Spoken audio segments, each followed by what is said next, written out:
It costs £200 to feed a guide dog for a year, and NC Media students are aiming to raise that amount during their spectacular Halloween event.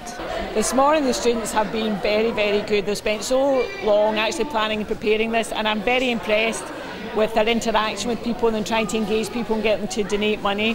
They've got some really good ideas in, I think particularly the face painting, the tattooing and the little shop seem to go down really well.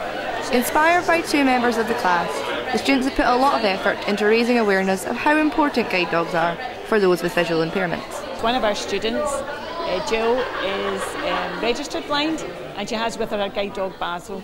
It's really because of Basil and how much he's become part of our class that we wanted to raise money to help other people like Jill. I lost my sight 3 years ago and it went really quick, so I got told to get a guide dog to help with my mobility and get back out and about. I wouldn't be able to come to college without Basil. What's involved in training a guide dog like Basil?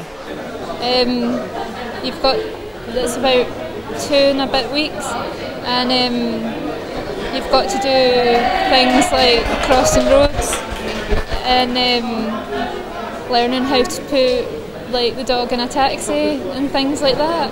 A range of merchandise, sweets and prizes were on offer during the event, and students from all over the college took part. Selling merchandise, I'm selling wristbands, badges, stickers, pencils, pens, highlighters, all kinds of things. And there's also glasses on our stall that you can test, and it gives you like a little insight into how people see when they have a visual impairment. Media students at City of Glasgow College are certainly raising money for a worthwhile cause. What do you think about that, Basil? I'm Abby Garton for City News.